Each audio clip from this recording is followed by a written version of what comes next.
Welcome to Podheim, Jiroc's Valheim podcast. Let's give him the business.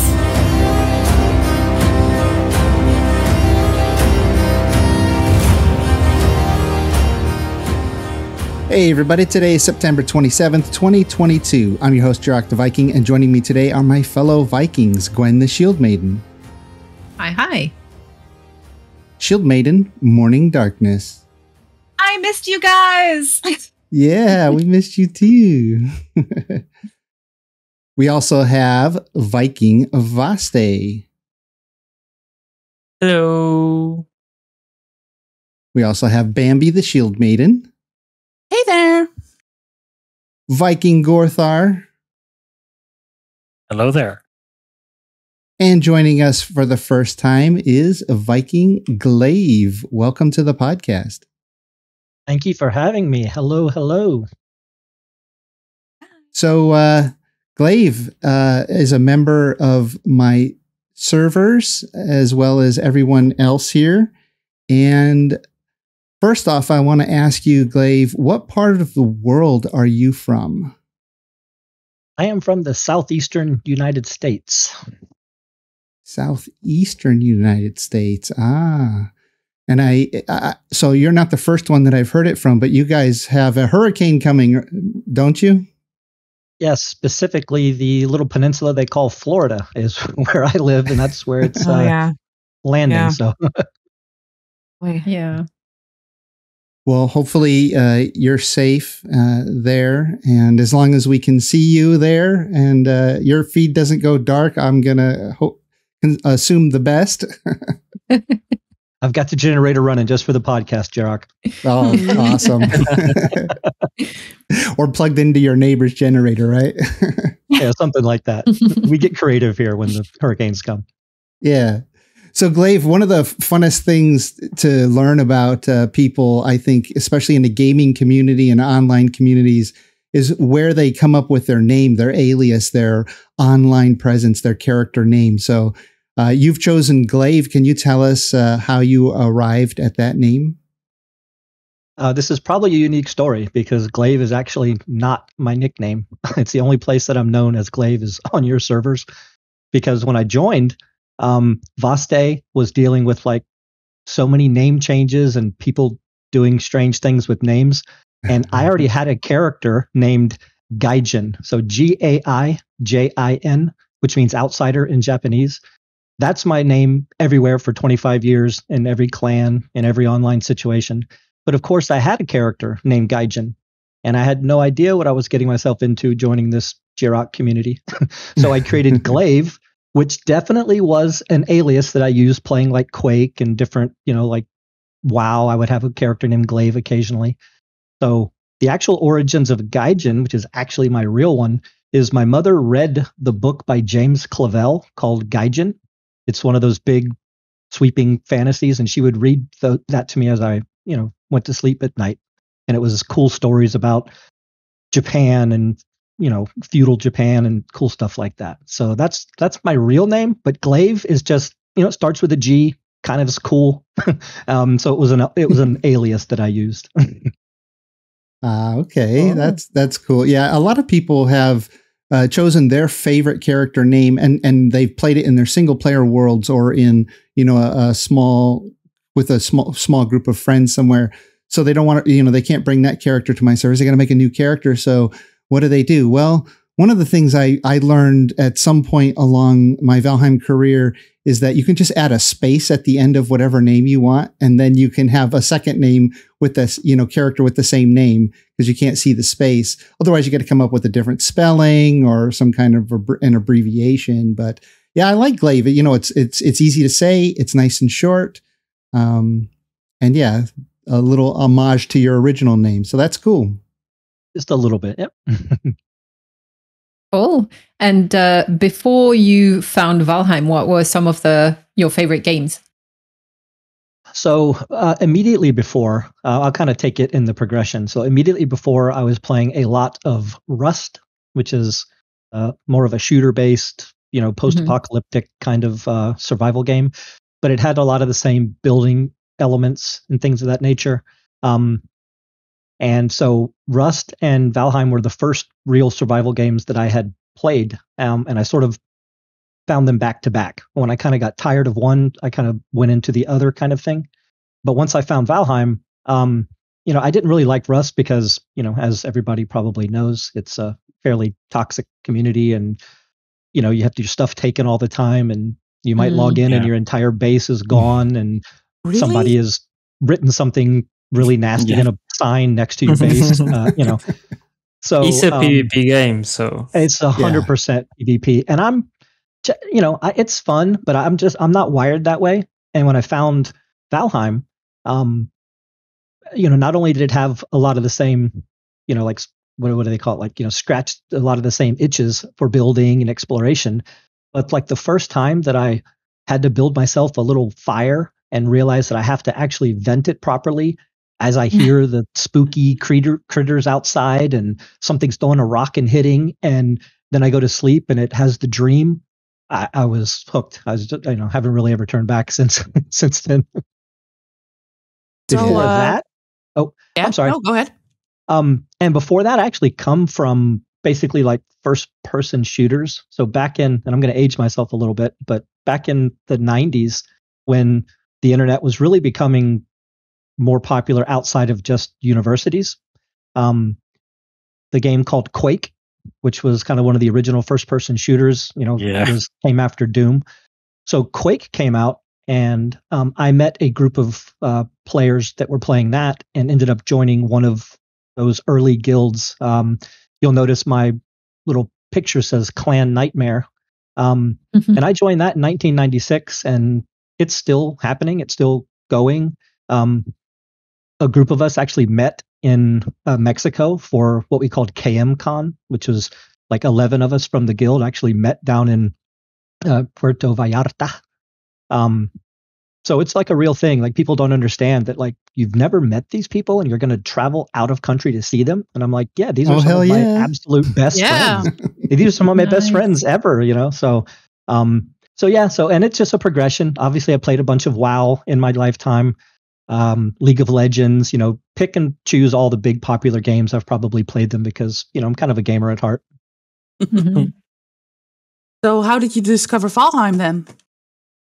So around the time that it launched, I think somebody else said this recently, so unfortunately it's a similar story, but I have a couple of influencers or a couple of game kind of reviewers that I actually trust, that I don't think are doing it just for clicks, that I think kind of share my views on games. And it was one of those people that basically was playing it, and he didn't just say, hey, Valheim is great. He was basically like, this game is fantastic, and I have to stop playing it because I need to actually review games and keep doing my job. He said, but I can't stop playing the game. This game is so good. The gameplay loop, the way he described it. And I'm like, okay, if he's that enamored by it, then I have to try it. And then I jumped in, and within a couple of hours, I too was hooked. So it worked. It absolutely did. Yeah, that's interesting that as a content creator, he got, stuck playing the game and realized that he wanted to play the game more than creating content. And that it's been something that I've sort of forced myself not to play too much because of that. And I want to play so much. And every time I sit down and play, or I run around with Gwen on the NoMap server, or with Gaming with Christy on the Ravenheim server, like I'm back into that, that love affair that I have with the game, like this, I shouldn't be doing this, but at least there's content being made, right? So like I sort of feel guilty if I'm playing any game and not making content, because I feel like it's time wasted when I have so little time, as it is. So it's a hard balance as a content creator. So I feel his pain, his or her pain. I think you talked about it with last week's guest, Kaizen, right? You guys had the similar conversation about you love gaming, but feel a little bit guilty if you're not creating content all the time. Yeah. Because we're always trying to figure out opportunities to keep the channel growing and keep the hits coming in, and trying to generate revenue, to get to a point where maybe you can actually start to make a little bit of a living out of it and, doing something you love. But yeah, if I'm playing a game and I'm not recording it, it's like, oh, it's all wasted hours. That's how you should stream. Yes, like Gwen is dark side. which I have to say, Gwen has a great NoMap series going, and Morning Darkness 2 over on Twitch, right? And I just watched a little bit of Gwen's most recent episode, and I have to say it was super fun watching you and the group wander around in NoMap and then find the windmill POI. Windmill POI. Oh, and the whole time you guys are going through it, I'm thinking to myself, wait, who opened that door? That door's not supposed to be open. What admin opened that door? It's cheating. Yeah, we were wondering because we got in front of it and we were like, oh, it's easy to enter. The door's open. Okay. Yeah. And we entered it, then we went through the parkour and stuff. It wasn't me, the admin, who opened it because I was at the back, as you can see on my stream. But yeah, something must have happened. And the other thing that was a bit weird as well is someone in my group managed to break the one of the items, the braziers, which normally they are fully like infinite health. So something might have happened, but that's the only thing we broke. We didn't break the whole POI. So yeah, but it was very fun. I went in last night before I went to bed after watching your stream, and I closed the door. And I placed a new brazier that with infinite health. So hopefully that's all that's broken in that POI. But I don't even understand how that happened. We placed like 140 POIs, so there's bound to be a few things missed here and there. So getting back to the Glaive interview, if I may. Sure. What convinced you to play on Jiroc servers? So, long time kind of lurking fan, Jiroc. The first videos you started to put up, they felt, I don't know how to say it, like it didn't feel like a content creator that was doing it just for clicks. It felt like a guy who loved the game and just wanted to put videos out for that reason. So that kind of shined through. And so I just kind of subscribed and just would catch your videos occasionally. And then I started watching them more and more and waiting for them to be released. But the release of the seasonal video, to be honest, is what actually pushed me over the edge when I saw all the player created content. And I thought, okay, what am I constantly complaining about? It's lack of content, blowing through a Valheim playthrough in 3 days with my buddies. We're killing Yagluth and we're going, okay, so what are we going to do now? Make 5-star creature level loot control. And then it just kind of scales, into absurdity.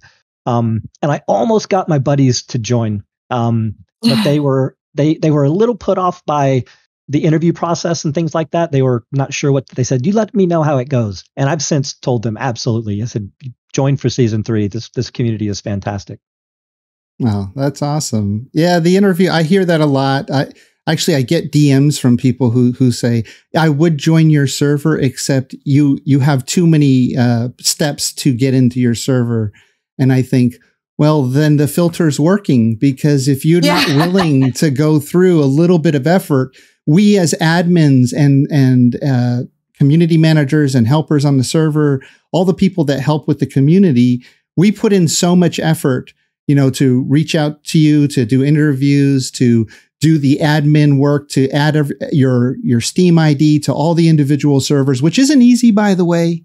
Like, you got to log in, you got to wait for the list to load. You got to add the name. You got to load the next server, wait for the list to load. And I have a lot of servers, so that's a lot of servers to add Steam IDs to. And then we have to add you to our spreadsheets. So there's a whole process that we have to put work into.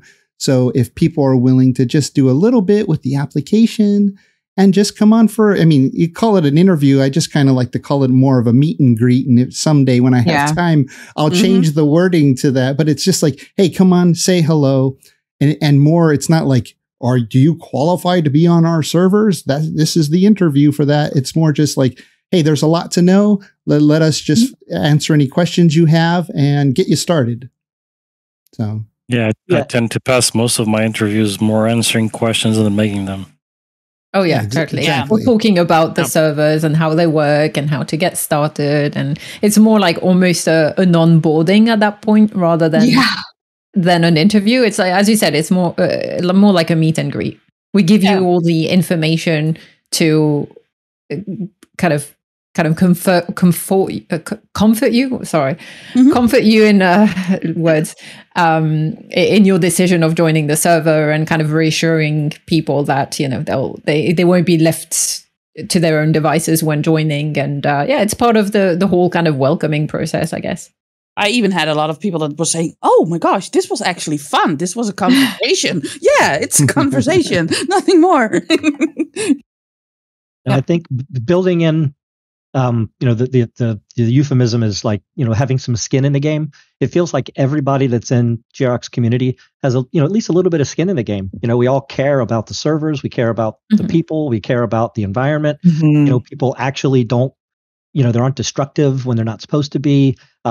And I think that all plays into the fact that you do, require, at least that tiny little bit of effort, which I think is actually, I think you hit the nail right on the head. The filter's working. Yeah. And I think what you just said about, people having a skin in the game and having basically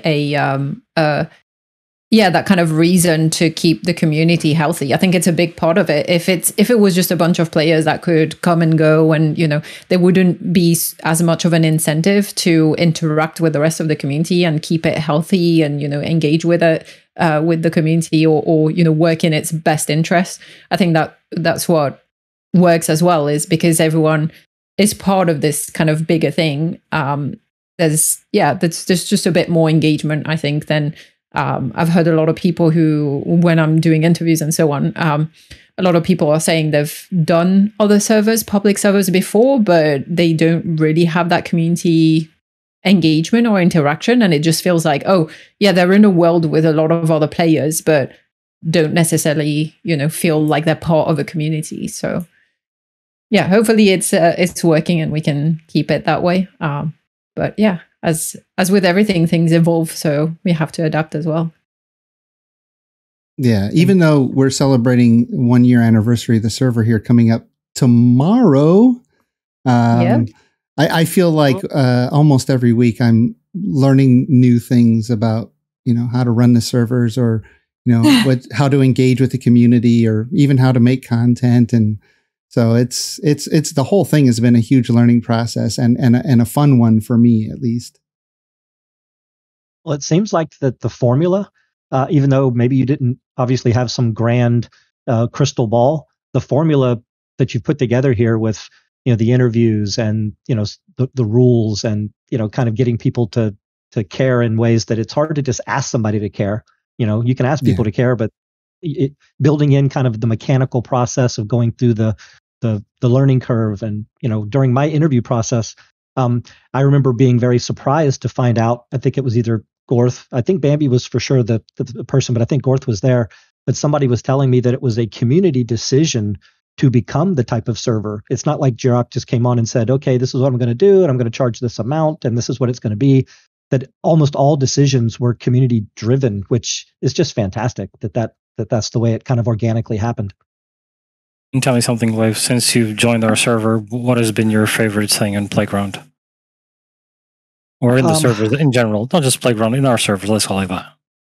So for sure, and I'll say something else because everybody says this, but I mean, obviously the people, I mean, it's an homage to the players, but definitely the people, getting to meet the different types of people. But probably the funnest thing has been figuring out how to play within the kind of new rule set. So it's like, okay, when I first came on, I didn't understand how it worked exactly and was totally shocked and surprised when I went to a little area and it was claimed.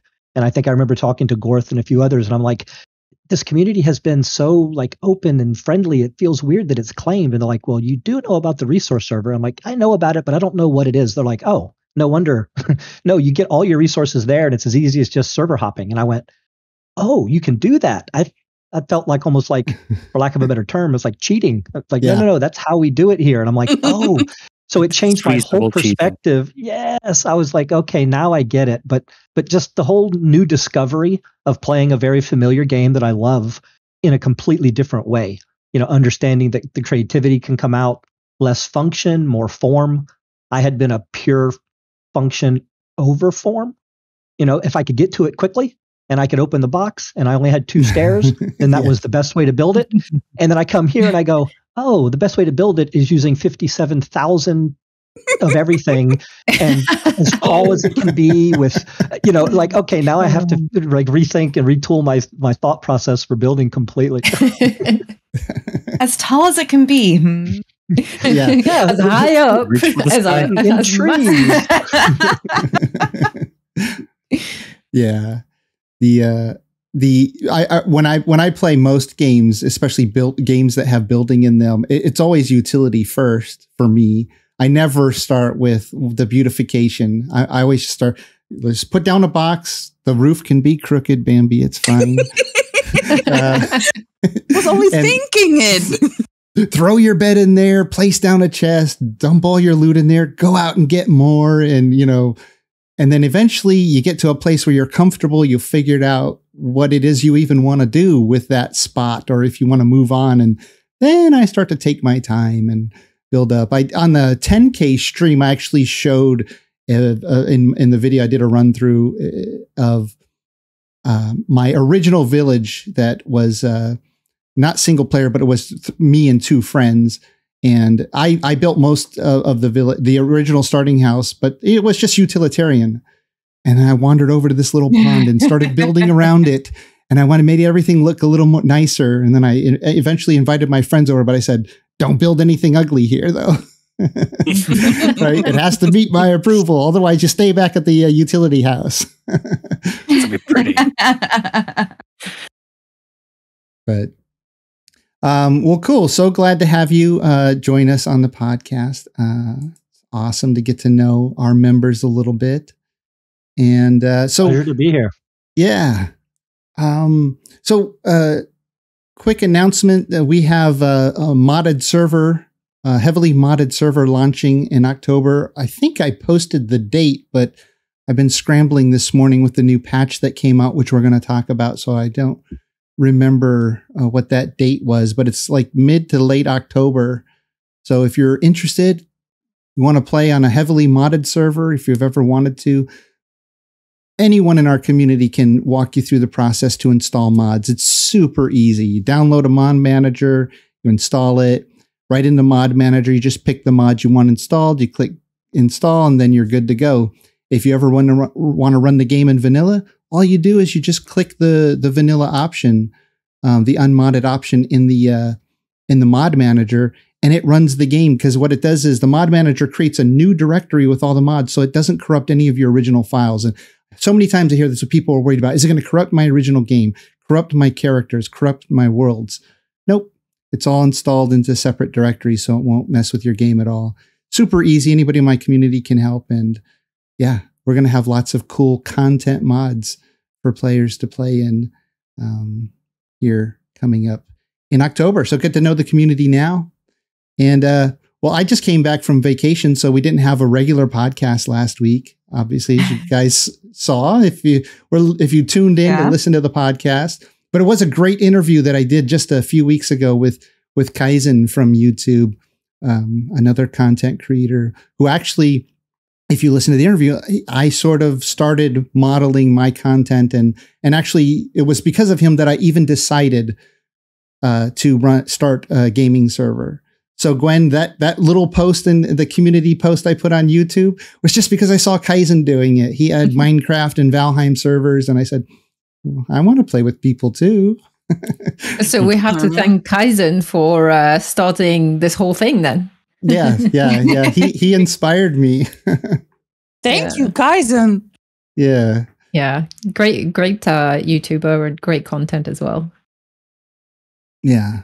But how was your holiday then?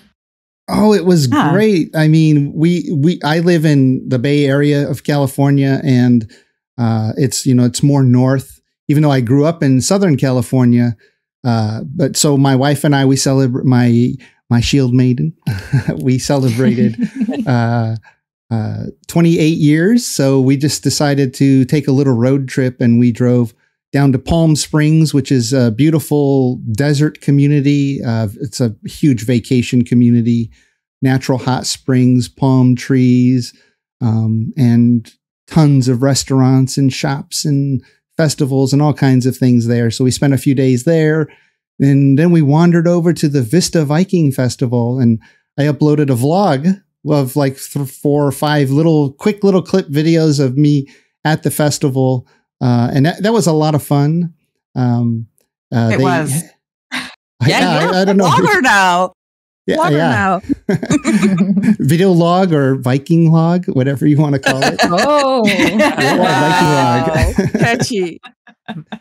I had never done that before. And I don't think I would have just like if I had a YouTube channel. Like I never, as a filmmaker for 25 years, I've been in front of the camera for a couple of things for friends' projects just because they needed somebody to fill in real quick. But I've shot thousands of projects, and I've never been really in front of the camera. So I never thought of myself as a personality until Valheim, until I started making a YouTube channel. And I threw on my cowboy hat and my glasses, and I came on, and I thought, I grow my beard out, and like, hey, now I've got a character. Now I can do something fun on camera, that's not really me. So I always love role playing.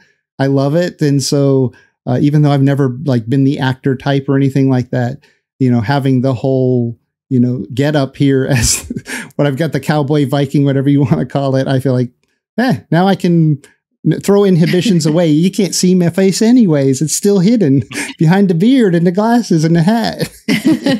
Which, by the way, a lot of people in the community have commented on, and they were like, that's not fair. Like, you didn't actually do a proper face reveal. We all agree that's not fair. That's true. Yeah, maybe for the 100K. Yeah. Yeah, we have to set goals, right? It's like when you watch a TV show and you have the 2 romantic interests that never kiss. They don't kiss in season 1, and they don't kiss in season Jiroc. 2, and maybe in season 3 they go out on a first date or something, right? It's like you gotta lead them along with the carrots, give them something else to look forward to. At least we know that your eyes are blue. Yes. Well, I'm a ginger, or I used to be a ginger. There's a little bit of it left. But yeah, so yeah, they are blue. I did do that close up with my eyes out of focus in the stream. So, And we got to see your shield maiden. Sort of. Oh yeah, she's in my Viking log. Yeah. Bike log. Well, if you ever found the Easter egg video on my YouTube channel, there's an Easter egg video it's one of my earliest videos. You see me when I don't have a beard or glasses or a hat, and I'm playing with my baby Yoda. It's an unboxing video. So if you haven't seen that, like, there you go. That's a face reveal from a long time ago. But not looking like this, though. A little fancier now. That's a Podheim listener exclusive. Yes. Yeah, there you go. Because I know most of my followers haven't found it because it doesn't have very many hits, So if you're interested, see Baby Yoda. Have to look for it. And I just want to take a quick break from the show to share with you one of my sponsors, the Grimfrost, an amazing company that sells really, really cool Viking products. They have over 1,000 different modern and historical Viking products. If you're interested, you should check them out. I have a link in the description, or you can go to my website, jiroctheviking.com/Grimfrost. Now back to the show. What else do we have going on? Valheim Gwen, news. What's going on? Yeah, in the news? so quite a few Valheim news, and I'll start with the short one, which is a picture that Jonathan Smoz shared on Twitter, which is another kind of teaser image of the Mistlands.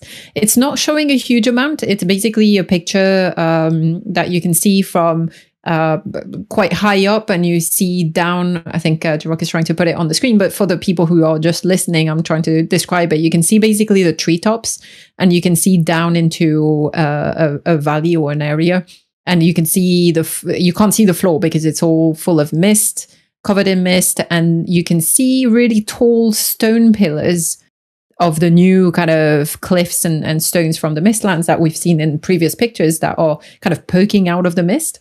And then a bit lower towards the middle of the picture, there's also a ruined building, which is, again, looks very similar to the other pictures that we've had in the past, with those black marble pieces. And it's a ruined tower with lots of covered in vine and yeah, so it's not showing anything new really, or not introducing any new elements, but again, it's a nice picture to give us a good feel for the Mistlands. What's really interesting is that really it seems like the whole if you're at ground level, it's really full of mist, so I don't think you can see anything through the fog, and then, you know, to be able to see the landscape, you need to go quite high up, or maybe wait for a weather change. But yeah, it is the Mistlands after all, so we can expect a lot of mist very often. But yeah, I don't think there's anything new. But if anyone picked up something, let me know. Well, it actually made me think even more that we're gonna need the Yaglu thing to make a lantern to go get the mist away, for the fog to go away. I wonder if I take my Yagla thing on the ocean, if all the mist that's always there will go away. I might as well call the ocean Mistlands, because, oh my goodness, it's crazy. No map mist. Well, the plains, the Mistlands. Everywhere is the Mistlands in this game. Not yet. When it comes out, yeah. What I'm seeing here and what I'm hearing is that my treehouse might eventually get full sun on the whole thing. You're onto something, Morning. I think you're onto something. Looking at those pillars, you might want to change your treehouse build into a pillar house build. That's your next project. So you know how the stone pillars in the plains, you can like crunch out the bottom and make the whole thing explode? What do you think? What if those tall pillars are basically the black marble equivalent? Ooh. Do you think you'll be able to mine them? That's what I'm thinking. They look like they're the black marble. I'm guessing mining will be involved if we're going to be able to build with it. Yeah, most probably. Maybe we'd have to turn down those ruins to get the marble. Yeah, it's a good point. But Jiroc, you posted a video about this, so you've got a few more thoughts, a few more things that you noticed. What, in this particular image? Yeah, especially on top of those stone pillars. Oh yeah, let me pull that image back up here. Oh, there we go.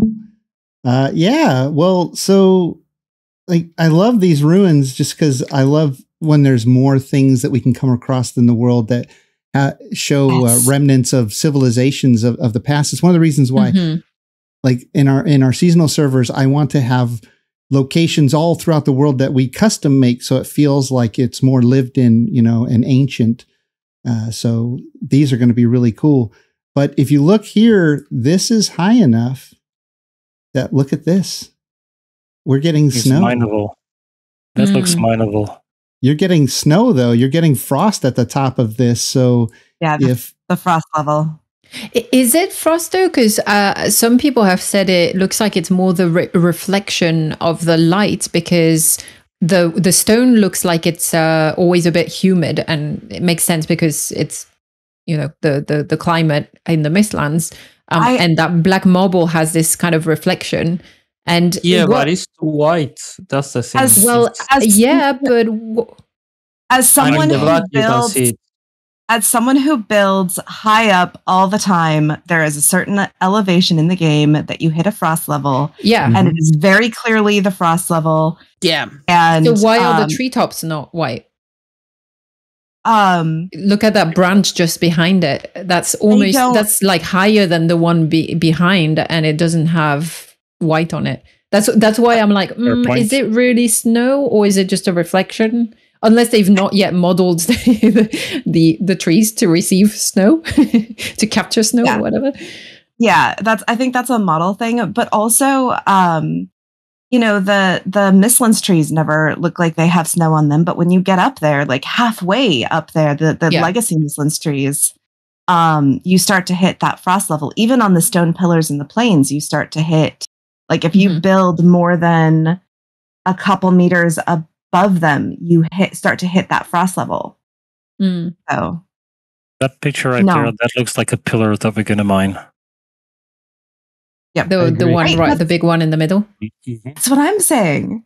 Looks like a mineable piece. It looks like a great. I like that it's got multiple pretty flat platforms. I'm looking forward to seeing what people build on there. Yes, that's where my mind is going. I'm going to build on something like that. Yeah, imagine a little pillar top house cabin. Make sure you bring lots of building food so you don't fall off and die. Your new feather cape. Or wear your feather cape, yes. Yeah. No, but we don't know if that'll do that. We don't know. I am willing to bet. Who wants to take a bet with Gwen? I'm on the feather cape, reducing fall damage for sure. Yeah. There's going to be a lot of jumping and a lot of landing, so we're going to need something to reduce that a bit. Yeah, I'm happy to take the bet. If anyone wants to bet, I'll bet a full. Bet. Okay, good. A full, either a full chest or a full cart of ice cream. Oh, okay. All right. That's a lot of ice cream. That's a lot of ice cream. I will take that trade, and my bet is that the cape doesn't. That it increases your jump distance. I'm with Morning Darkness also. All right. Okay, so we've got two teams. Goth. How about we share the ice cream? Loot. We share the loot. Because there is already a piece of armor that gives you speed and stamina resistance, and that and the Fenris armor already gives you that jump. Yeah. I don't mind if he gives more. I don't mind more. More is okay by me as well. It doesn't give you jump, though. It doesn't give you jump. No. Does it? No. Does it not? I thought it did. No, it just makes you faster. It has more speed. Most of the armor has a speed reduction. The Fenris one it has a speed increase. Yeah. Okay, still, I'm with Gwen. Feathers come from birds, and birds land softly. So, yeah, I'm with Gwen as well. All right, let's go for a chest of ice cream because a cart is a lot. Cart is a lot. All right, so a chest of ice cream. Like metal chest. But metal chest is almost the same. It doesn't change. The black metal chest is the same storage as the cart. Oh, yeah. No, I meant a normal chest because I'm not that much of a glutton. Yeah. Well, we have some other Valheim news here. We do. Some other ones, and it is a new patch that came out just today, and that, as Jiroc said, Iron Gate breaks servers. So just to explain this patch, the patch was what was in the public test branch for the past week, which is to enable crossplay. So crossplay support, which means that people will be able to play Valheim both on Xbox and on PC and play together on servers.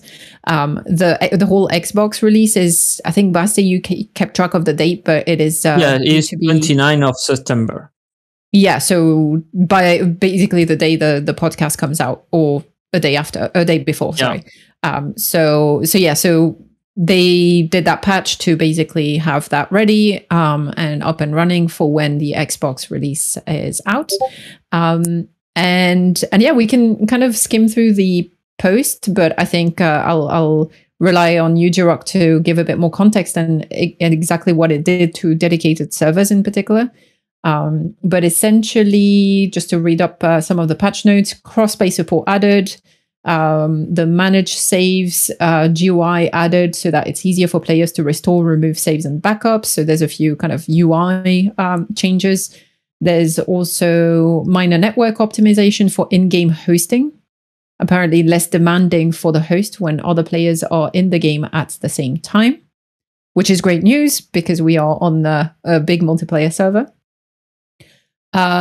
Join game tab has been updated. Players can now add favorite servers and see if a server is running and if they support crossplay or not. And I was curious. I did boot up Valheim to see what that looked like. And it's basically on your, the join game tab where you would normally either pick your own server or go to that tab to pick a community server or a friend server or a dedicated server. There's a few changes. There's now little icons showing you if the server is connected, if it's live, etc. A little key tab to show you if it's got a password, if it's password protected, and so on. So this is pretty good because in the past, a lot of people in our community have been using a quality of life mod called Quick Connect to do exactly that, to be able to save a bunch of IP addresses of various servers and save their passwords as well, to be and then display that in the UI when you boot up the game. So you just click on the server you want to join and it automatically kind of runs the IP address and so on. So it seems like this new patch is going to kind of basically replace that, or at least we won't need a mod to be able to connect quickly, because you'll be able to save all the different servers by entering the IP address and saving. Someone did mention in the community and raised a good point that you will still need to enter manually the password. At the moment, there's no possibility to enter the IP address and then save a password, so that you just need to do one click. So, but still, it's still an improvement. So that's pretty good. And then they also said players can now use the parameter crossplay -crossplay while running dedicated servers to support crossplay. When using this parameter, the backend will be running PlayFab instead of Steamworks. A join code will appear when you join a dedicated server supporting crossplay. Players can use this code to join a server. This join code is regenerated whenever the server is restarted. So that's kind of a bit of almost instructions on how to make crossplay work on dedicated servers. And they've also added a new branch. Default old has been added, where you can play on the previous Steam version of the game in case your server hasn't been updated yet. Steam might need a restart for the branch to show up. So I guess that is a bit of a backup in case there's issues with dedicated servers, which there definitely was. And that's about it for kind of the important updates. So Jiroc, do you want to tell us what happened, what the experience was as a server owner and host? Well, I went to bed at a reasonable hour last night, and I woke up this morning and had plans to go out and get a little extra exercise since I was on vacation. You know, I was busy eating and drinking, although, you know, you're on your feet all burning lots of calories. But I hadn't worked out, so I'm like, I'm going to go get some exercise. But nope. I look at my computer, there's tons of messages, and nobody's on the servers, and there's a new patch out. And basically, we use a mod to increase server capacity, and that mod broke with the new update patch, and so nobody could get on the server. So I had to disable that mod. It's Valheim Plus, and now people can log on, but they, like you said, they can find the server on the server list. If you just type Jiroc, a whole bunch of my servers will appear. Well, right now only the 2 that I got working. I got to get the others working with the new patch, but my server will show up if you type in my name, and then you can save it. So you don't need Quick Connect for that part. But even Quick Connect's broken, as you said. You can't even use it right now. Yeah, I just uninstalled, or I removed Valheim Plus. Now everybody can get on the server, but we're capped back at the hard cap of 10. So I've got to find a new mod to increase server capacity if it's not going to be Valheim Plus. I know they're working on it, but in the meantime, might try to find another solution as well. I don't know. Did you see the post from one of our members in the Playground chat about the coding and the player cap? Oh yeah, it's been hard coded. They may have done something else that just made it more complicated, but it's just a coding thing still. As a matter of fact, Comfy is already, I think, the Comfy server, the biggest server, already has 40 players on their server, so they figured it out. So it's just a programming thing. They're, the modders are going to have to go in and figure out what the new code is and how to bypass it. And I'm sure at some point Valheim Plus will do that, because there's so many servers that need that. It's kind of an oversight to, I don't know if they did it intentionally or unintentionally, but as as running servers, we need, a capacity higher than 10. The servers run fine with more than 10, as long as, all those players aren't in the same area. So yeah, we have to wait and be patient and wait for either Iron Gate or the modders to come up with a solution. So we may be a few days capped at 10, but I have a lot of servers, a lot of different places people can go to get their Valheim on. So, that's the basics of what I had to deal with this morning before getting ready for the podcast. Mm-hmm. So yeah, I mean, that's the thing, right? When we use lots of mods that are not supported, obviously they're created by people who are not in the Iron Gate dev team, so they're not always aware of when patches come out and so on. And obviously when there's changes to the code, most of the time those mods break until the people who coded those mods have a bit of time to update their code and fix the issues. So it's just one of those things where it kind of happens a lot. And I know it happened last time. There was a patch that was around cloud save.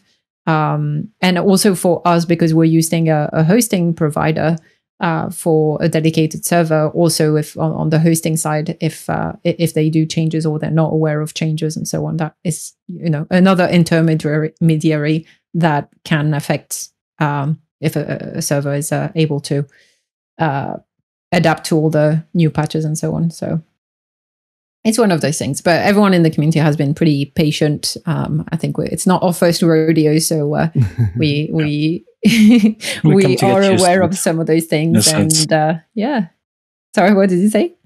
We come to get used to it in a sense after a few updates and everything breaks. Yeah, exactly. Bracing for impact anytime we see an update. Yeah.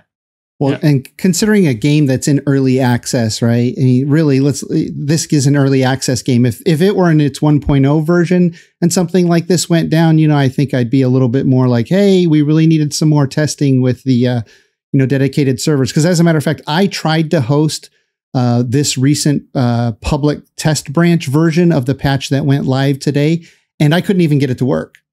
I was talking to Smithy. I was going back and forth with G-Portal. I couldn't even get it to work right before I went on vacation. And I went on vacation, so I didn't have time to continue to troubleshoot it. So I don't think it was ever up. I don't think anybody was ever able to log on. And then to my surprise, we get back and then they drop this patch. I couldn't even get the public test branch server to launch. Maybe that should have been a sign. Like, I was talking to one of the devs about it. So like, we had text messages about it. He tried to get on the server. He couldn't. So I don't know. It seems a little hasty, but of course I was gone for 2 weeks. So, maybe they did what they thought was troubleshooting on their end to get things working. But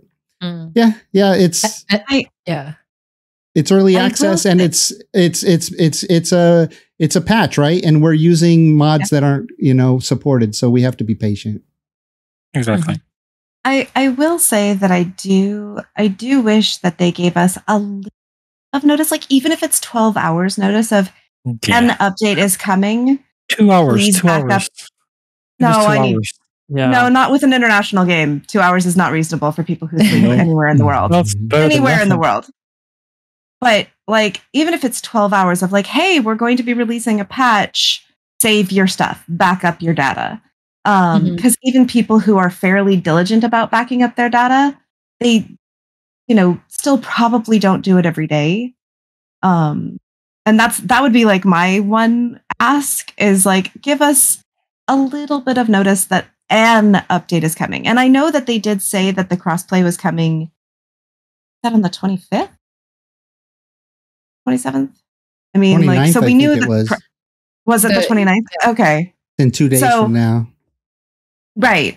So like, they even said that the crossplay was coming, but like they dropped this a little early. And anyway, that's like my one ask, is like, this will be happening in X amount of hours. Sometime within 24 would be really nice. Yeah, I think with a lot of those patches, I would just kind of putting myself in the developer's shoes. Well, for this one, they had a hard deadline, right? Like they are launching Valheim on the 29th, so 2 days from now. So they needed to have this patch ready. And my suspicion is they wanted to have the patch a bit early to give them those 2 days to do any hot fixes if they needed to. So of course they've done the public test branch and they've tested, but there's always, as we've seen with the dedicated servers, there's always other issues that come up when you something out to the public.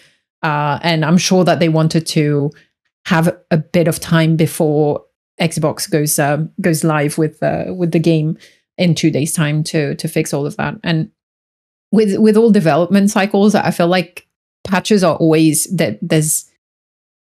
I work in the kind of the software industry as well, and I don't know if many companies give like heads up. Obviously, it's different in gaming and so on with people running servers, but I feel like patches are always they just happen. They're just dropped.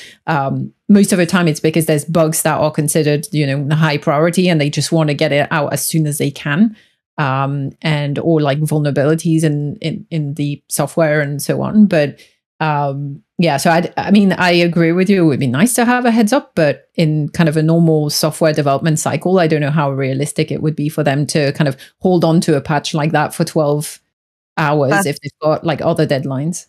That's fair. That's fair. Well, we've got a lot to cover still, so I'm going to move us on talking about any of the new videos that we posted. So, I was gone for 2 weeks. All I was able to get up was my Viking log from the Vista Viking Festival and the podcast last week with interview with Gaijin. But Gwen, can you tell us just real quickly a little bit about your NoMap streams you've been working on? Yeah, so I've done, I think, 3 streams since last Podheim. Most of them were almost 4 hours. I always tell myself I'm going to do 2 to 3 hours, and it always ends up being a lot more than that because, when you're in the middle of an adventure, it's difficult to end it. But essentially, in the NoMap streams, we are now searching for Yagluth. We've found Bone Mass, we've defeated Bone Mass, we've defeated Murder, and so now we're kind of adventuring a lot in the plains. And the plains are always kind of high intensity because of all the mobs and the scary mobs and all the risks and the dangers.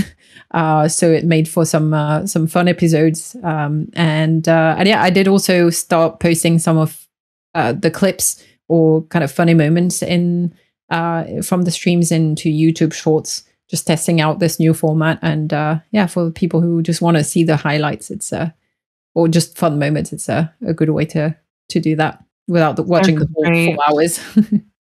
They're so great, though. It's so much. I was so sad I couldn't join you guys. Well, I love that little short you edited together, Gwen. Like you. Which one? The one where you did something where you were running from a growth. And then a mosquito sneak attack. It was so well edited together. You put little emojis, a little like your face is on there, so we see your reaction. And then when you die, you cut to your face, a little emoji to match your sad face. It was really well put together. It was very funny, very funny. I think I watched it like 5 times because I wanted to see how the editing, and I had a huge smile on my face because of how funny it was. So yeah. The shorts is something I definitely need to consider because they seem to get a lot of attention quickly. Yeah. And now there's, I'm not going to get into details of this, but YouTube has actually done a couple of changes to their monetization to allow for shorts to be monetized a bit better, or for people to because there's a whole YouTube channels that are just shorts. There's a lot of content creators that only focus on shorts. And same, it's a similar thing than TikTok. And it is really a completely different format and a different audience and way to consume. So you kind of have to put yourself in that mindset and edit the content to fit that format, which I've started experimenting with, as you've mentioned. There is something about the copyright as well, right? The audio copyright, you can put whatever songs you want now. Yes, it's a bit easier to use samples of audio that you don't own because YouTube has built it in, and I think Instagram might have done the same. I don't know about TikTok, but they've built it into the app where you can add samples of audio or music from other creators, and it will still kind of mention the creator. So that's a good way to do that and put music on content without getting copyright strikes. Unfortunately, on long form content with YouTube, you can't really do that. But Shorts is doing that, so that's good. Before you use copyrighted music on Shorts, make sure you understand it completely, because you don't want your channel to get strikes. Oh, yeah. You have to basically pick it through the app. Yeah. So it has to be something that's been approved through the app. Yeah, exactly. So you can't, I mean, if you want to add audio samples and so on, do it through the app as you edit within YouTube Studio, because then you know that you're covered. I don't know how it impacts monetization and if it impacts it at all, but yeah, the option is there to select from the YouTube list, the official YouTube. Here's a good example. If you find my Valheim video where I do the one song, I sing a song. It's the only video where I sing a song. It's called the Chitin song. It's a joke on chitin. Yeah. If you download that song, so you haven't heard it? No, what? You've got to go. It's the only song I've ever done in a video, and it's an original song. I wrote out all the lyrics. I recorded in-game footage for it. And if you download that and you play that song in your video as your background song, my Chitin song, I'm coming after you and giving you a strike, because that's my song. And we need a link in the description. Yeah, we need that link. I completely missed that. Just type in, if you go to my YouTube channel and you search my videos for chitin, CHITIN, you'll find it. I think it's just called the chitin song, or the way I sing it's called the Chitin song. I'm doing that right now so I can watch it after the... I'll give you a little sample. It goes a little something like this. I like chitting in the morning. I like chitting in the evening. I like chitting in the afternoon. Wait till you see it. It's hilarious. I had so much fun with that song. So it all came from a couple of videos before that. I was doing something with chitin, and I just, I had a script, and so I just read it off my script. And for whatever reason, my mind just went straight to the phonetic spelling of it. So I said chitin like one time, and I got a whole bunch of YouTube comments that said it's not chitin, it's chitin. So I said, well, they're going to call me out. I'm going to make a song about it and call it whatever I want. Oh, that is so funny. It did come up on one of my streams where we're like, oh, how do you actually pronounce it? And because I'm playing with people from different parts of the world, they all had a different pronunciation. So I did the French one, or how you would phonetically pronounce it in French, and it's chitin. It became a meme on the stream. We were all talking about the chitin. Chitin. Yeah, you got to do the chitin song. Once you watch my Chitin song. Well, the link is in the podcast crew channel now. So you already found it, Bambi? Oh, I'm looking at it right now. Wait till you hear that. That's my original song, by the way. Hello. After the recording. Well, what about you, Morning Darkness? What have you been up to on videos? Well, in the last 2 weeks, a lot of stuff has actually happened. I hit 500 followers on Twitch. Ooh, which congratulations. Thanks. Which I honestly don't think I could have made it in 6.5 months of streaming without Jiroc, helping plug and talking about it on the podcast, and, having the support of the Valheim community on the Twitch community. It's been really kind of incredible and very moving. So I did not Valheim to celebrate. My community wanted me to dress up as a cat and play the second half of Stray.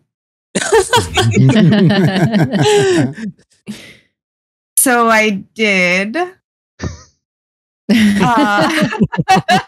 That's pictures. We need pictures. Pictures or didn't happen. You need pictures, do you? Okay, well, I will send those to you later. Well, if you send me one now, I can show it to the podcast feed. All right. It can be the thumbnail also. Or you can find it during another segment and we can load it later. Yeah. And so then I also did, let's see here. I built a treehouse kitchen. Wait, on the same treehouse or no. Another treehouse. I was invited to another community server to build a storage. So I built my storage, and then I built my storage, and then they were like, "Oh yeah, we're tearing down the kitchen, and we want to do something else." And I was like, "Hey, there's this cool island." So I ended up building a tree house with a kitchen and a lighthouse as part of it, and that was really fun. And I decorated my first banquet table by myself. Yay! And I replicated the boarhead platter, Gwen. Oh, so nice. I can take a clip of that and actually share it as you requested. And then let's see here. I've done a few different things. So we also did on NoMap. We started to look for Yagluth as well. Mm-hmm. And oh god, there were lots of deaths going into the plains. I don't think we're quite ready for plains, but we're doing it anyway. But that's pretty much how we did my NoMap playthrough. It's so funny how our playthroughs are exactly at the same. Oh, I know. Progressing at the same pace.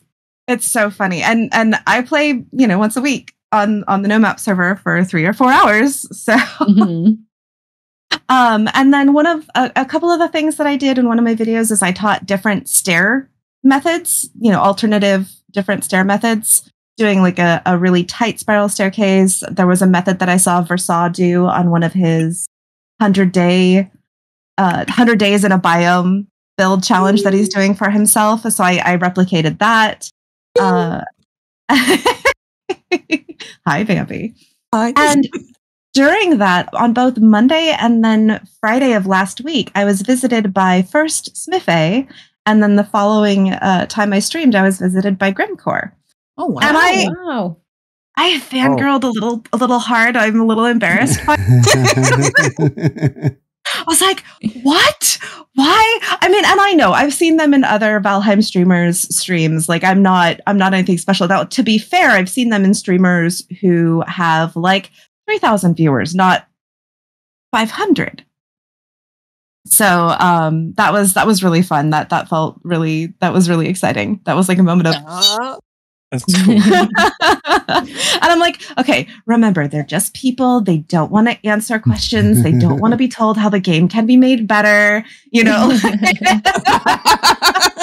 Just chill, just hang out with them. It's cool. Be cool. Like, this was like the mantra going through my head while they were it. But that was super fun. And then let's see here. I also did a stream last night that was not Valheim, mostly because I had a frozen neck and I couldn't move, so I couldn't WASD, let alone play Valheim at all. So I played a game called Strange Horticulture, where you solve a murder mystery using magical plants. That sounds fun. That sounds like right down your alley, or up your alley, whatever the expression is. Very much so. Yeah. I am having a blast. I stayed up way too late last night playing it. I played an extra hour longer than I should have. Started work this morning and there you were having a nice read. And I was like, whoa. What's going on here? Right. It was like story time for the whole stream. And then I will be doing a charity event on Friday. And Jiroc, can I talk about it? Sure. So we have a local charity in our area that is called Cake for Kids. And they provide birthday cakes for at-risk children who normally might not get a birthday cake, like if they're in foster care or if they're a refugee or if they are homeless, whatever. And it's a personalized birthday cake with their name and a theme that means something to them.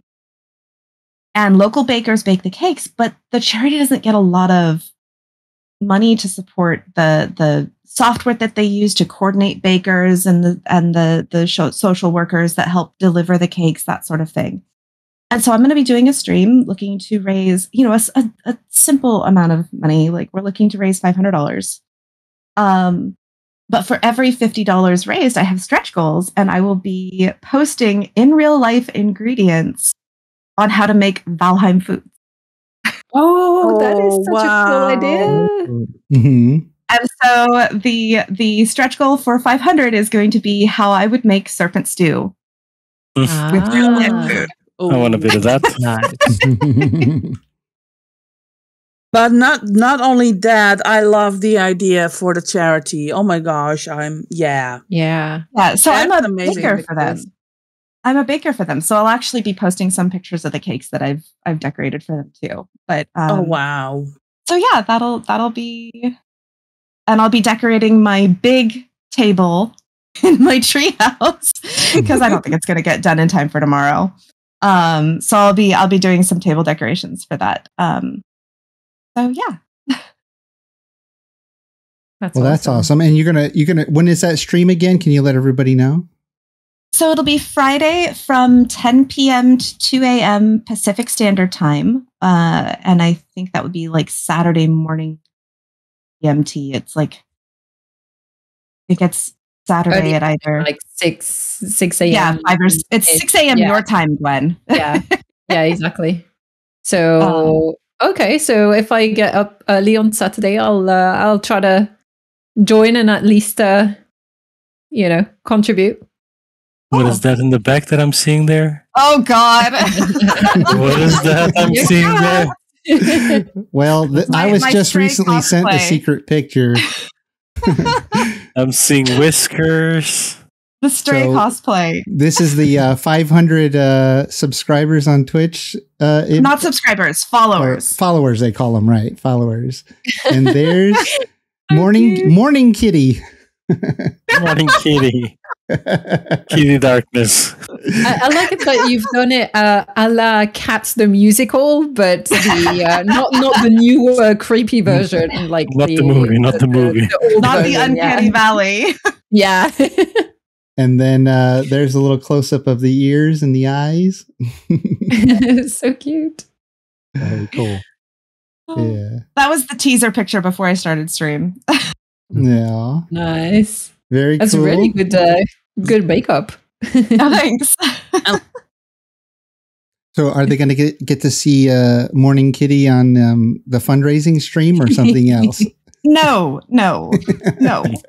I might try to make myself a chef's hat or wear an apron, but that's about all it goes. There you go. Yeah. Cool. Well, thank you for sharing that. And let's see, where did we leave off in our script? I think it's time for some server events updates. Oh yeah, so Morning Kitty gets to start us off with that one too. Oh my God, no. I'm never gonna live this down. Sorry, should I not say that on your anyway? All right, so this past week we would actually 2 weeks, we would like to welcome and announce some members and some returning members. So we have Brian Arg, I think that's how I say it. Playman. I don't really know how to say this, so I'm going to say it as it sounds, and Teej Nuts. Yeah, I'm not sure how that's said either. Rainwolf is actually someone that I have been hanging out with on Twitch, so I don't think I'm the reason why he's shown up, but I have seen him and now he's joined up, so that's exciting. Awesome. And then we have MD Macken or MD Macken. MDM Chan. Oh, MDM Chan. Okay. Oh, there you go. I was wondering. I was like, wait a minute. MDM Chan. Okay. And then to welcome back, we have Carradine Tarbin, and Dainty Duck. So welcome back, you guys, and welcome to the community. Welcome back.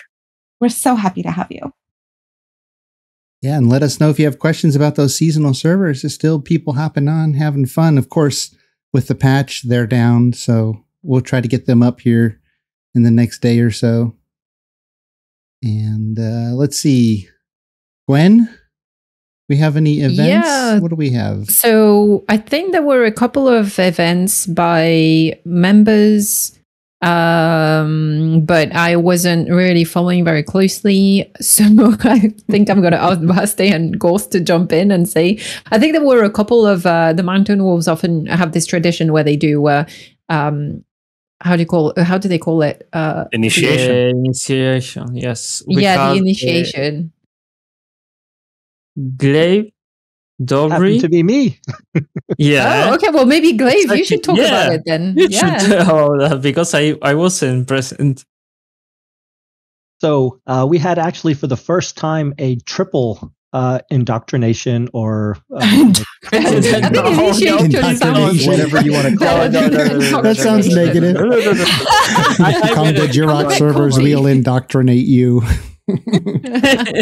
I say that out of joking because somebody was teasing about needing to do recruiting, and somebody said, you need to steal the Mountain Wolves recruiter because apparently they get everybody. And so we were joking about it. But no, for the first time, the initiation had 3 people. So it was myself, Dobry, and Bobzilla. We all came in within just a couple of days of each other from the seasonal servers. And yeah, everybody did well.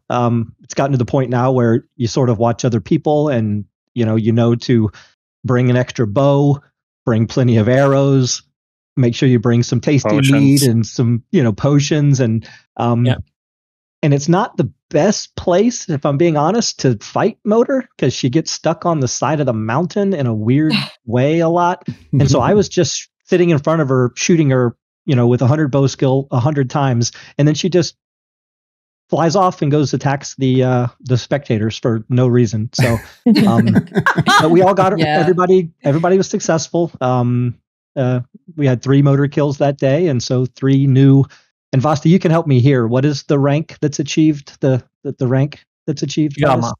Gamma. We call it Gamma. Yes, we use like the code ranks from wolf packs. Yes. So we were all given a upgraded set of Fenris armor, which is fantastic, and are now allowed to wear our black cape to signify our new rank within the wolf pack. Congrats. Awesome.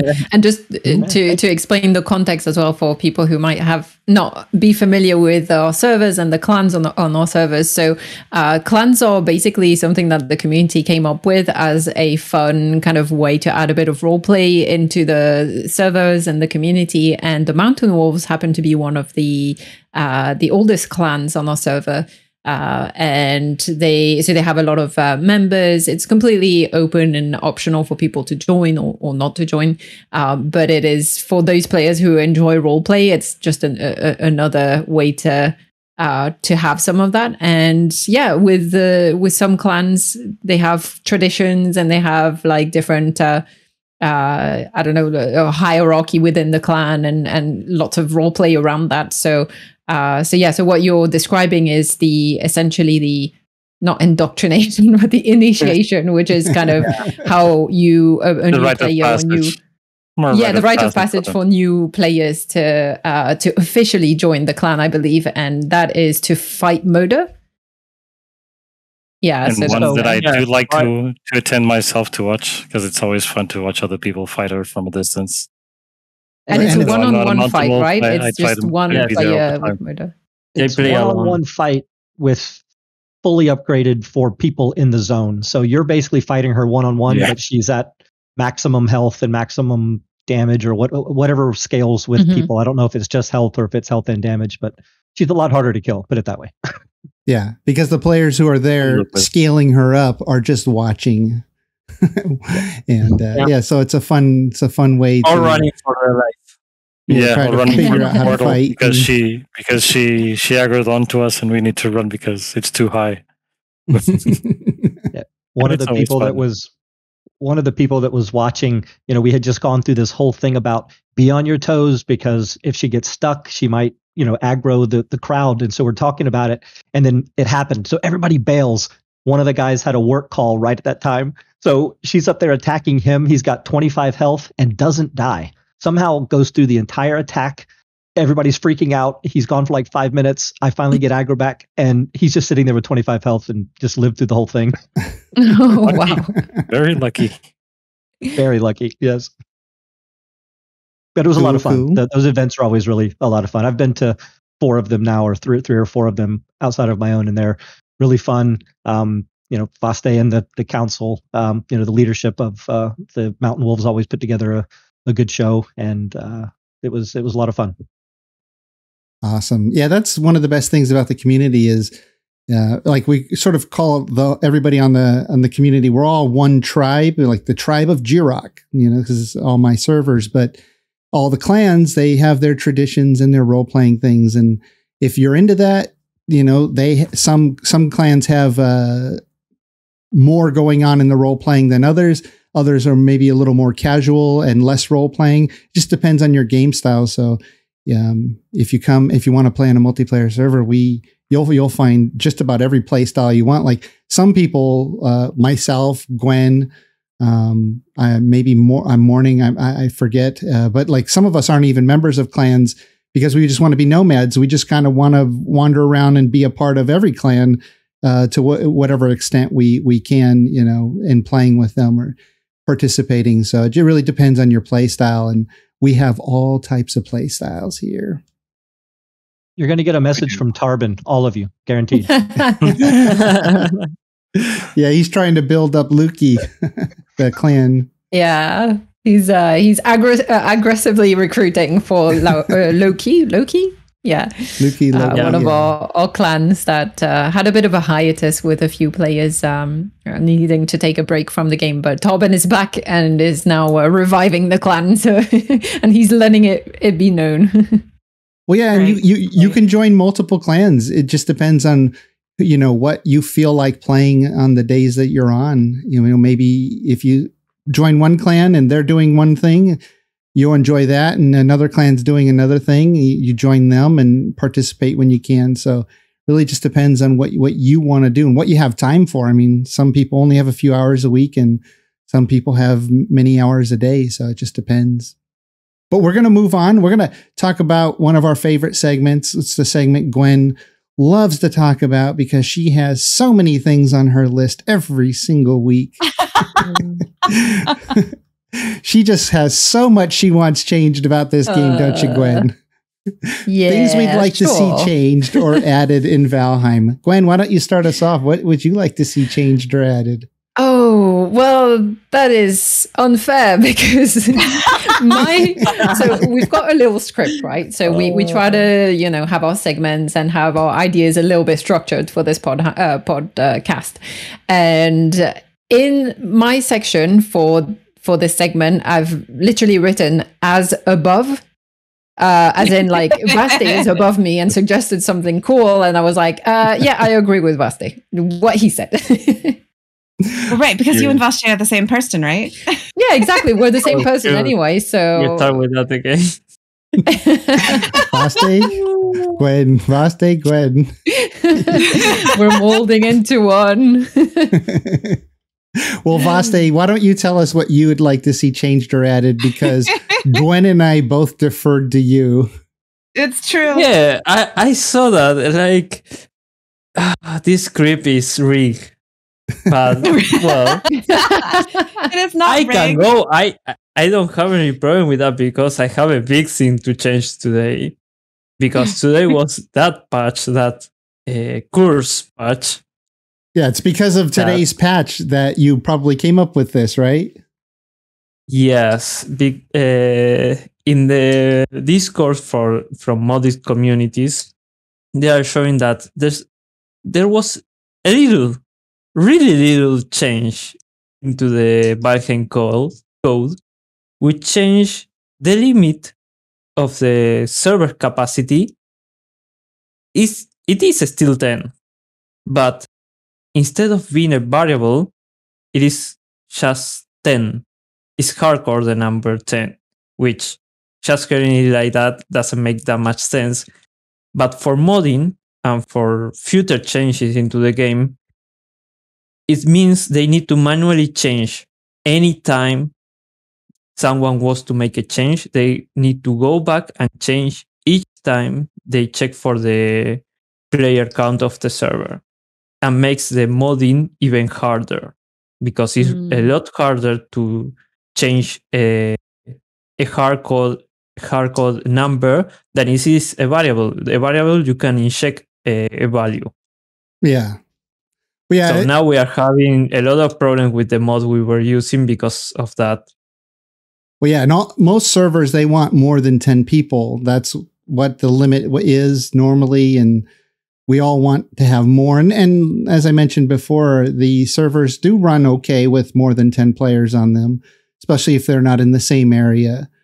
But yeah, if they've made it even harder for us to raise that limit, seems maybe like a bit of an oversight as to what the community wants. I don't know if that was an intended thing or if they did intend it, but we really need more than 10.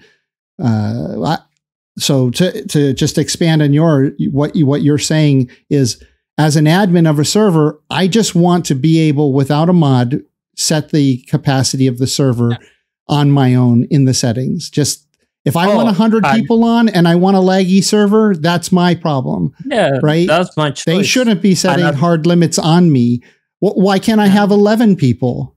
If they say it works with 10, maybe I want to try with 11 or 12 or 40. So yes, I wish they would just let us do what we want there. As a coding practice, is the worst thing you can do. If you want it to be a constant, you can make it a constant in all the configuration files.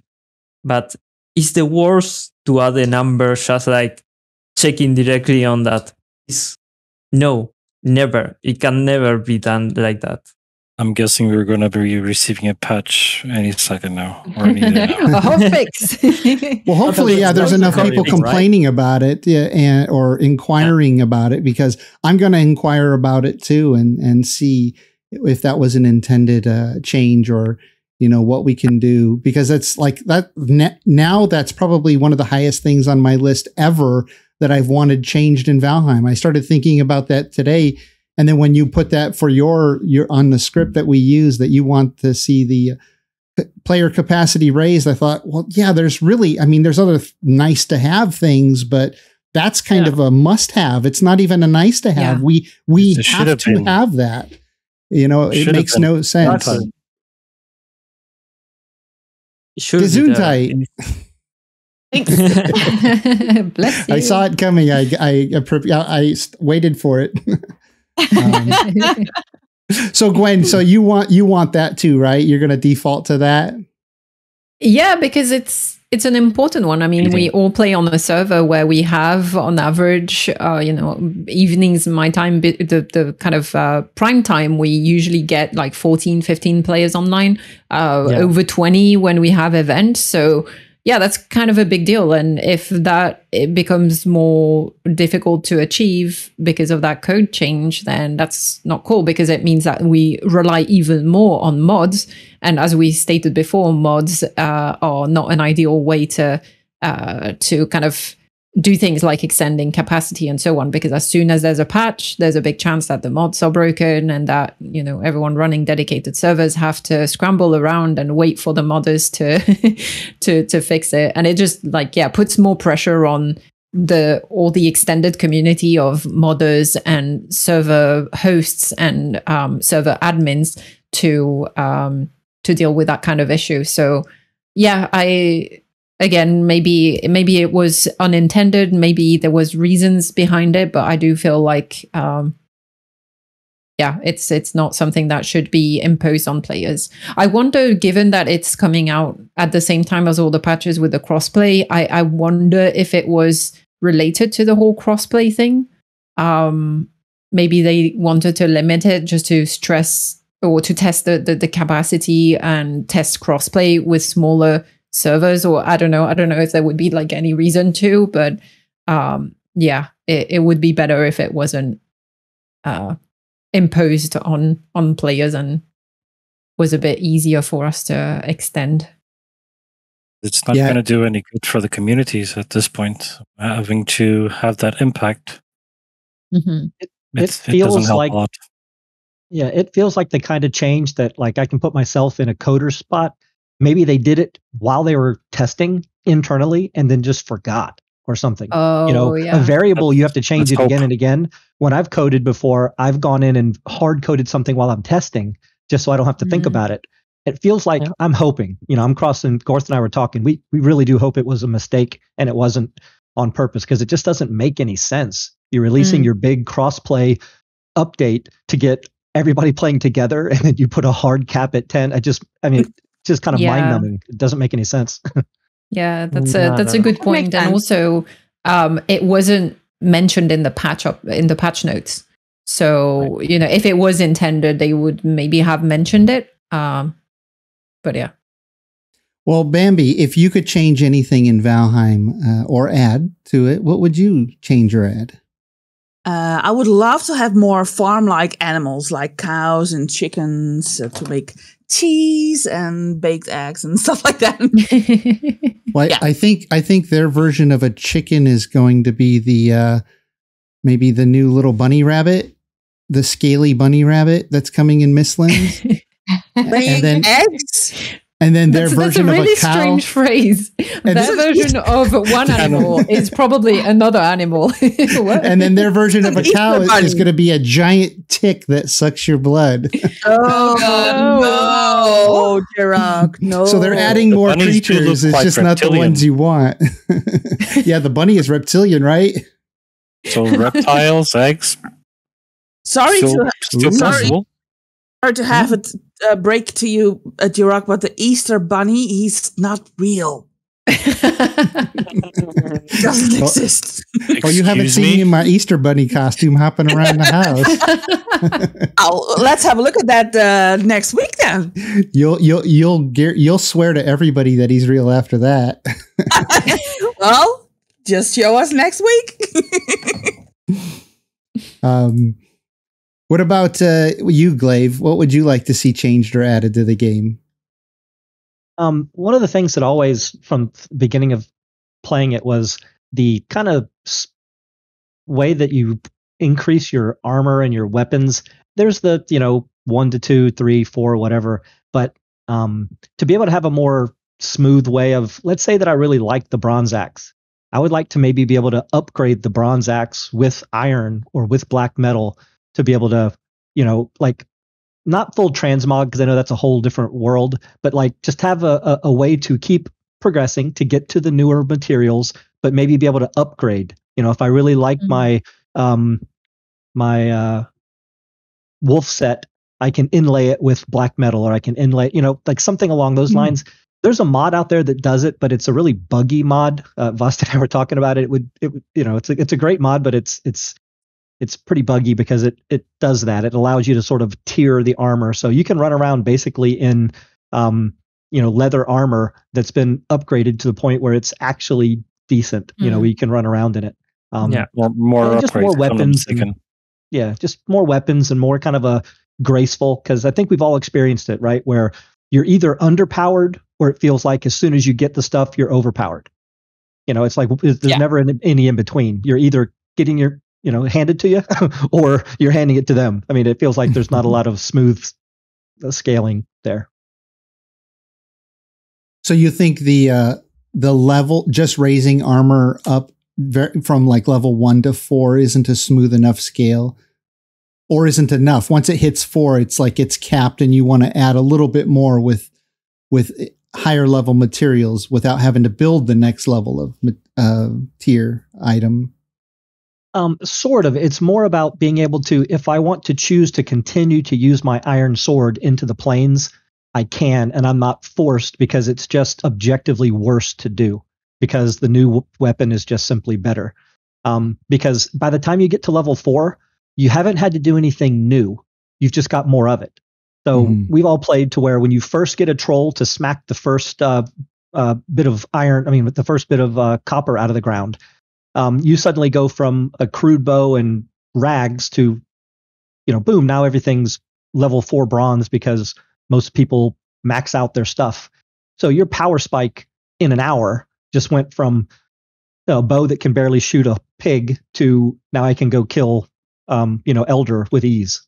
So a more smooth progression and allowing me to keep the previous weapons if possible by upgrading them with higher tier materials. To upgrade it, I need black metal. To upgrade it, I need a higher tier, not necessarily just more of the same tier. Cool. What about you, Gorth? What would you like to change or add? I've always had pet peeve with the Loxes not having that much control. From the time that we got them, getting the initial Loxes were good. Being able to put saddles on them, excellent. But we have no control over them most of the time. As you probably all have realized, sometimes Loxes just do their thing. And if you want to ride a Lox into battle, good luck, because it might not want to fight. It might just stay there, looking at all the fuelings and everything going around it, having no idea what's going on. Having some control over the attack would be actually an awesome thing. That's a good point. Or even having control over... Like one thing that's really frustrating is if you have tame Loxes in your base and then a mob like a Grey Dwarf just happens to wander nearby, the Lox will just go nuts and start destroying everything around it to get to that enemy. And that's so frustrating. Even a deer. Yeah. Anything. A pig passes by and they go crazy. Having them have the capacity to stay or follow like the wolves would also be awesome. Because that way you can actually tell your Lox to just stay there. I'm just going to look over here. That doesn't happen. You leave your Lox to come back and the Lox is on the other side of the map just chasing something else. And rampaging. You never see your Lox again and there goes your saddle as well. It's true. There's no stay function. You can't tie their reins up to a tree. They would break down the tree. A stay function would be awesome in Lox. And that would be my thing to change. A bit more of control over Loxes. Nice. Yeah, no, I totally agree. It's interesting because if they add some kind of variables to the skill level of riding, it's not actually a Lox taming skill, but, riding is dealing with your Lox, some kind of animal handling skill that would let you, tell your animal to stay and it would stay. And maybe you could put it on patrol from point A to B and go back and forth and various things like that. Yeah, more control, but even just giving it the same things that the wolf has: stay, attack, don't stomp the deer to destroy my house that you're standing next to. Don't destroy my pretty house. Yeah. I actually always thought that was kind of a funny thing. I mean, it's frustrating, but it's funny when it happens and you start freaking out and you're like trying to get on it and get it away from the deer or whatever's got it angry, the grayling. But yeah, normally you just have to keep it away from everything, right? Like keep it away from your house at an offsite location so it doesn't destroy your building. Can't use them for base protection. You can control it. You can't take it away from the action because you try to steer it away, and as soon as you release control, it tries to go back straight away. Yeah. They can't be used for base protection, and like roads in the game, Loxes just aren't used very much. I very rarely see anybody build roads except on a NoMap server because I need it for navigation. But I almost never see anybody use a Lox. I can't even remember the last time I've seen anybody riding a Lox. It never happens. When I hop on the servers or I talk to anybody on the server, nobody's riding their Lox unless they're just transporting it from one place to another. So you should come to Valinor. You should come to Valinor because I patrol the mountains on Lox. Oh, nice. I actually made a road across the whole mountain and I patrol it using my Lox. Nice. That's awesome. And I got into the habit of when I would go to a new plains area on NoMap, the first thing that I would do because I often play kind of AFK-ish while I'm working, is I would sneak up on locks and throw down food and then come back a little while later, throw down more food. And I would basically get like 6 or 7 locks tamed and they would start to breed. And then before long, I had a tamed locks area and I would kill the ones that weren't tame. And then I basically had a safe area because every locks in the area was basically tamed at some point in time. And so they would, except that 2 or 3 nights in a row with the fuelings coming, they will thin out locks, even like multiple starred locks. They really get torn up by the fuelings. So you have to actually still help them kill the fuelings. Yeah. Well, Morning Darkness, what would you like to see changed or added? I would like more window options. Like, we have the crystal, it looks gorgeous. We can do all kinds of different things with the lattice, which is wonderful. And, you know, the different darkwood options are really cool too. You've got some really great options there. And even with the iron grating, you know, you can do really fantastic things. Yeah. But specifically with the crystal, I would love to be able to maybe input. I'm so sorry. The dog is. Sorry. Excited by something outside. Yep. Throwing a towel at her to get her to say. So after Locks taming, we also need Amber taming. I'm sorry. All right. So yeah, I'd like to be able to open the windows. So maybe we could create frames for the crystal that you could, you know, like, because we have the cabinet. What are they called? The shutters. We have the shutters. I would love to be able to do something like that. They've already got the mechanics in it where you can do that with the windows. I think that would be really fun. Cool. Yeah, it's one of those YouTube videos I always considered making, but there seem to be a lot of builders out there who have already made them, like different different decoration types, and they'll do a whole bunch. And one of them is windows. So there's quite a few videos of different ways to do windows on YouTube, and even more options would be better, especially if we can adjust them, you know, like a door. We don't have enough things that we can interact with that open, close, raise, lift, or whatever, right? Like that would be really, really cool. Well, to be honest, Forsaw had a great video as well regarding to snapping points. Mm-hmm. You have to see that. Yeah, understanding snapping points can give you a lot of different options in the way you place things and create new doorways, windows, or just building options. Yeah. Kondo on our servers really has a lot of really great tips for that as well. Well, we're coming down to the end here, so we're going to talk just a little bit about each of us. This week's subject, we're going to talk about one of the favorite gifts that we've received throughout our life. Could be for anything. Could be for an accomplishment, a birthday, holiday, whatever. It's just some kind of gift that you received that you thought, wow, I really like this gift. It could be because it was expensive, or because it was something that, was a thing that you really, valued, or maybe it just tickled you. Maybe it was something super simple that was inexpensive, or something that somebody made, whatever. Morning, would you like to start with it? Sure. I had to think really hard about this one because there have been some really nice things, but I chose one that I was surprised by. A lot of the gifts that are my favorite are things that I knew were coming. Mm-hmm. Yeah, like the best gift is the one you pick for yourself, right? Because you want it. I mean, like my husband bought me a Blue Yeti X for streaming for our wedding anniversary early, and it is currently my favorite thing. But I will say that my favorite gifts that I've ever received that I was completely surprised by was my family and friends pooled money together to buy me a Celtic harp for my college graduation. Oh, wow. So, yeah. I'd love to see a picture of that harp someday. It sounds cool. I might be convinced to bring it onto podcast sometime. Oh, and play a tune for us. Cool. No, you don't. Jiroc, you don't want me to play it. There is no sound quality that can record harp very well in this kind of setting. Maybe you could just strum the strings once for us so we can hear it. Well, at least see it. At least see it. Yes. Yeah, it sounds really cool. Well, Gorth, what about you? Do you have a gift that you've received that you just really liked? Well, I'm going to go with Valheim because it was gifted to me.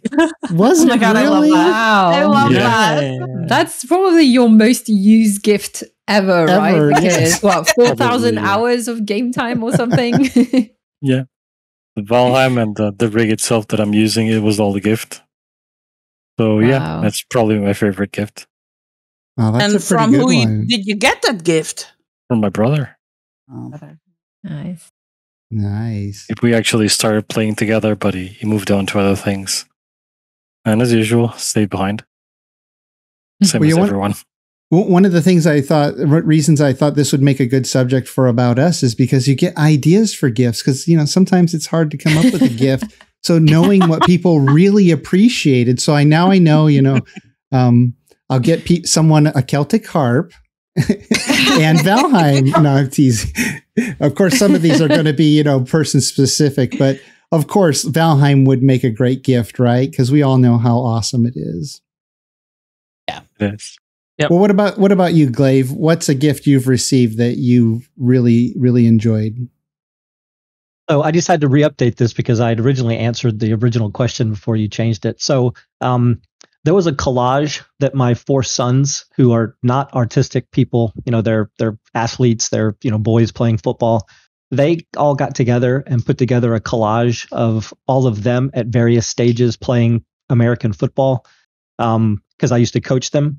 And one of them was my youngest son had a helmet on of his brother, and so it's like 10 times too big, and his little head is like wobbling inside of it, and them throwing, and it hits me in a as a father, for the parents here, that kind of gift, just totally unexpected. It's for sure the gift that I probably cherish the most.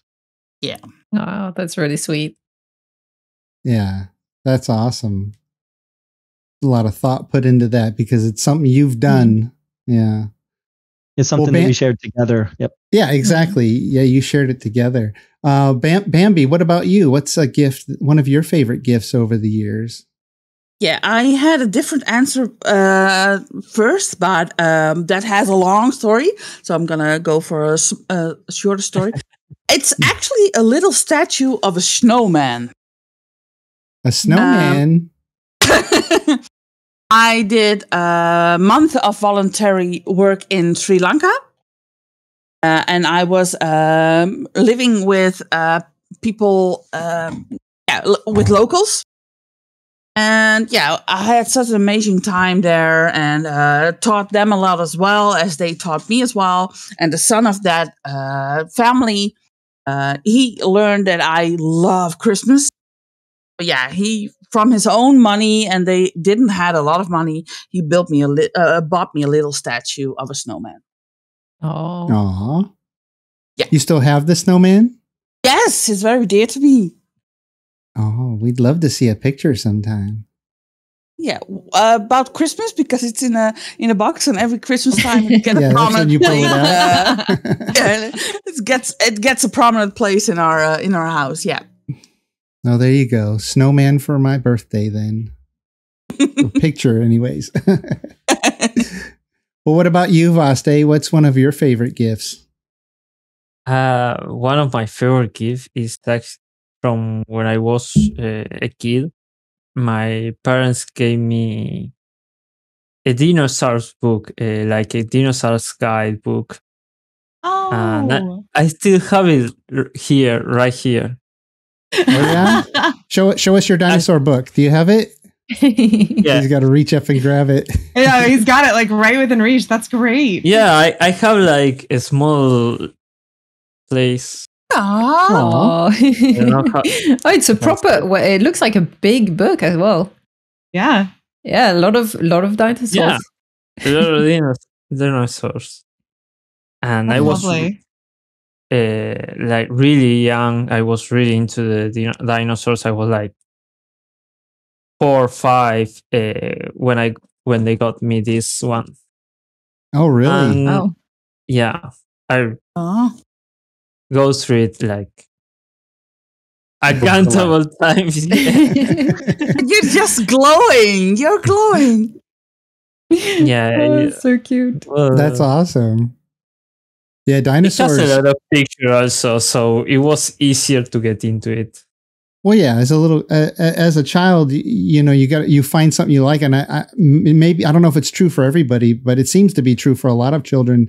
Is animals in general, but dinosaurs specifically, because they're not with us anymore, and seeing all these recreations and pictures and facts about them. I as a kid too, I would have loved to have a dinosaur book like that. I did get a lot of little toys, like little plastic figures like that, and taller ones, and I always played with them all the time. I'd have them eat my G.I. Joes and my Star Wars figures and all those things, but yeah, anything that had dinosaurs, a documentary or a TV show like Land of the Lost, or whatever silly movies or TV shows. I always loved it. But that's awesome that you got that book at 5 and you've held on to it for so long. It was right after the dinosaurs movie came up. Yeah. Oh, Jurassic Park? No. The movie called Dinosaurs. Oh, Dinosaurs. Yeah. I think it's Disney or Pixar. It's an animated movie. And I went with my mom to the cinema. I was, like 5 or 4. Yeah, I remember watching it. Is it the one that's like all special effects? It's not like 2D animation. It's like it's like yeah. I remember seeing that one at the cinema as well. I was a bit older than you, but still a kid.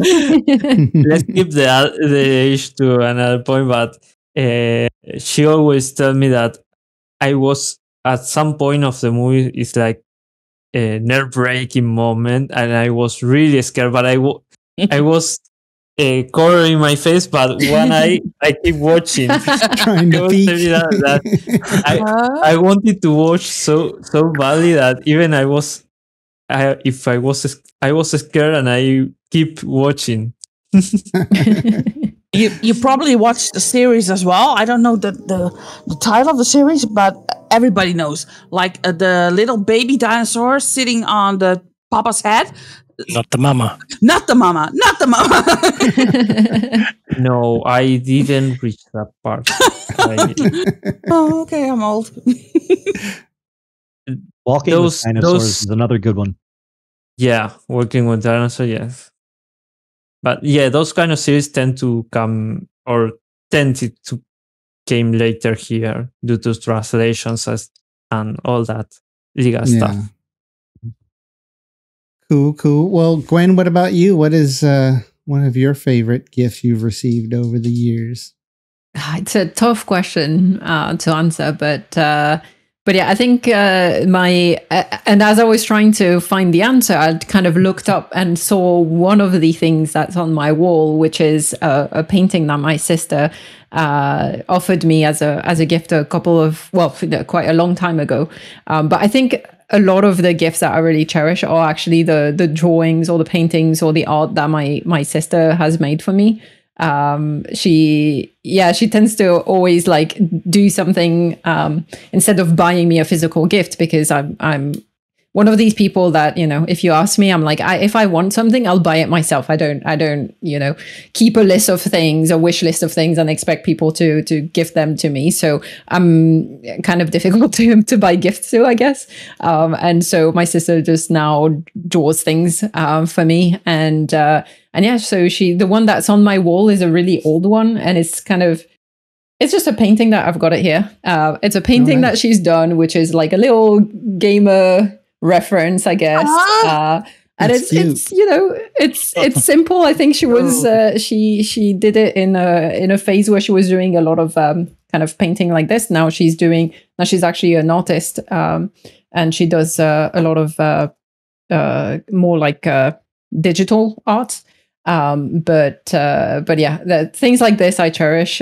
She's also made some cool designs that she printed on tote bags and on T-shirts of our dog, and with a cool like Japanese sign, which is the name of which represents the name of our family dog, and then also my current dog, who's also got a Japanese name.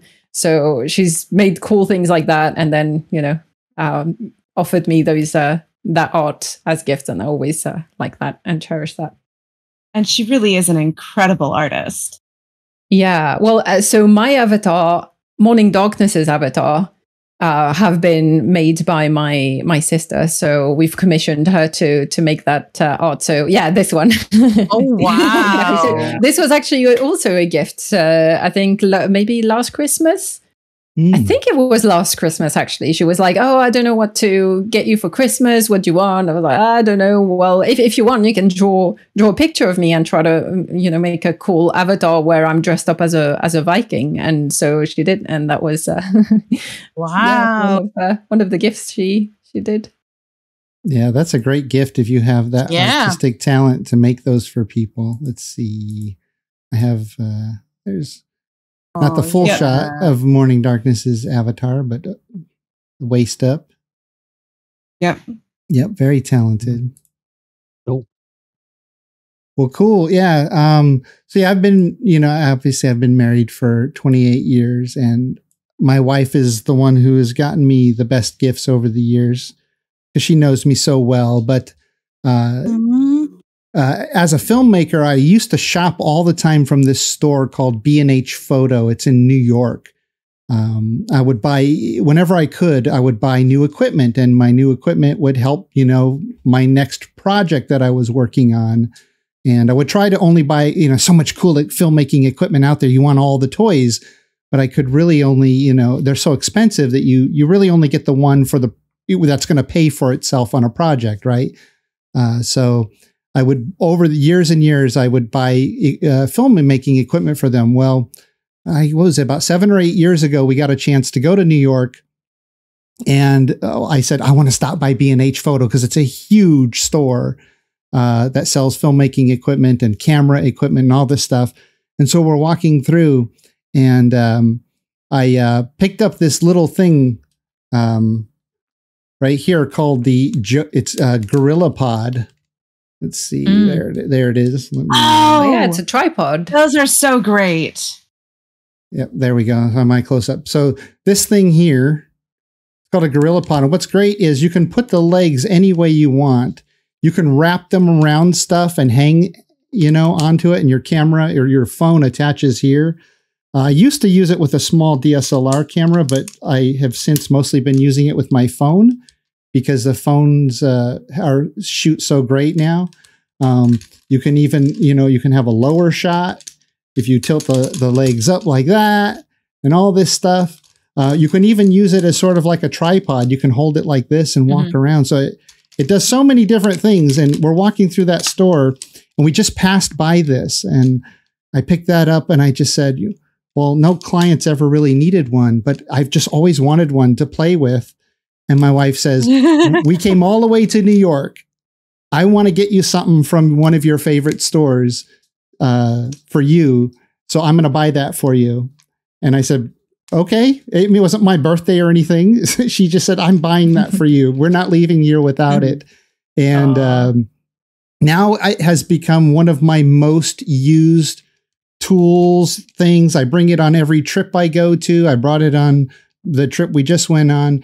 Because if you're in the hotel room late at night, I can sit my phone here with my headphones on, sit it on the nightstand next to me while I don't disturb my wife. I can watch my shows. I can watch YouTube. Okay. Yeah. I have even wrapped it around the shower head and watched YouTube videos while I'm taking a shower. and so I it kind of follows me around the house. I just try to take it with me.